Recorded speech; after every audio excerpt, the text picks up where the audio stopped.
Baruch, Halevi, aka B, from the Defiant Spirit. You can tell I'm outside beautiful, lovely Omaha, Nebraska, where I'm broadcasting today about Enneagram, Enneagram 1, the Reformer. Now, I get asked all the time, how does one tell their Enneagram type? I discourage you from taking a cheap test. I do offer a very expensive, not very, but relatively expensive one, but you don't need to take a test. Don't take a bad test. It's worthless. It's actually misleading and leads you down the wrong path. All you need to discover your number is you. You're the one who has to know you and decide which one speaks to you. Now remember, all 9 numbers are within you.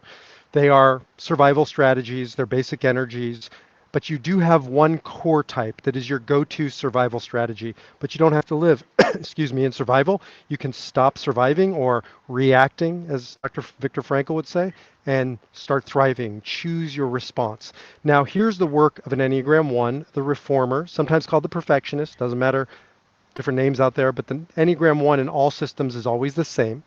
Enneagram 1 is all about perfection. It doesn't mean the other 8 types don't care about perfection, don't want perfection, don't strive towards perfection. Some do, some don't. It doesn't mean that Enneagram 1s are always in perfection, being perfect, or striving for it. It just means it's their it's their why. It's their oxygen. If you want to know if you're a 1, then just get into the realm of perfection, trying to be perfect. So when somebody is longing to be perfect, talking about perfection, you can tell they're a 1. You can tell they're a 1 when it's not perfect and they become more critical, agitated, even angry. Oftentimes, 1s don't know they're angry. They'll repress their anger.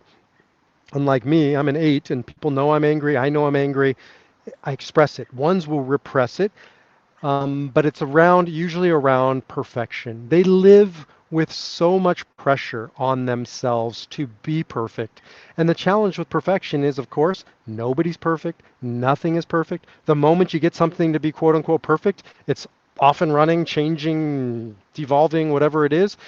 And it can be deeply frustrating for an Enneagram 1, the reformer, the perfectionist, if in fact they don't come to terms with that's what they're longing for. That's what they're trying to do to perfect others, to perfect the system, the situation, but most of all, themselves.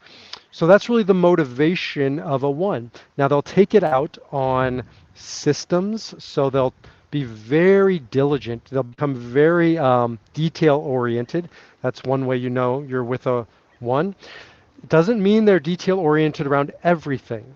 So I have a son who's a 1, God love him, and his car is an absolute disaster, but his bedroom is always immaculate. So it's where he places his attention. What he has decided is the focus of his perfectionism. 1s will also do the opposite. When things becomes imperfect, it can be overwhelming. I have a 1 that I love dearly and I work with who has legal pads. He writes down all the tasks, all the duties, all the responsibilities, a very big one word. And when it gets to be too much, he'll just shut down. So 1s will become overwhelmed by all the details, all the things that need to be done, and they can go the opposite direction of, instead of diligence or perfectionism, they just go away.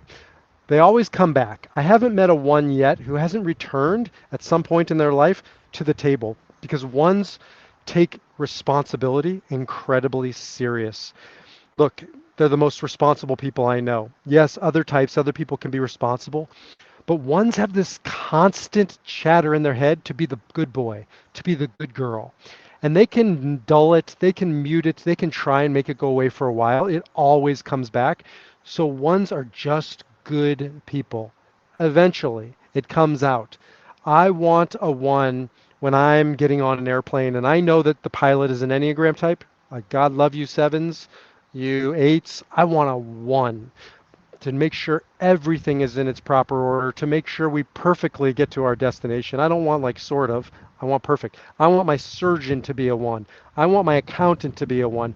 These are areas where black and white is really what you got to think about. They live their world in black and white. Shades of gray, not so much. Now, Their work is to understand that most of life is shades of gray, and we can't live in black and white. However, there are certain areas where you do want black and white, and that's where ones shine. Detail, diligent, responsible, above all, they want to be good. They strive for perfection, and their work, your work is, if you're a one, is to remind yourself that sometimes it's just about being good enough. That's really the sort of gist or the essence of an Enneagram 1. If you think you might be an Enneagram 1, jump over to defiantspirit.org. You can read more about the Enneagram 1. You can read more about all the types. I have a new program coming out called Discover Your Number. It's free. It's an alternative to the Enneagram test. But if you want a really great test, I'm also happy to talk to you about that. Defiantspirit.org. Until the next time, defy your number and live your spirit.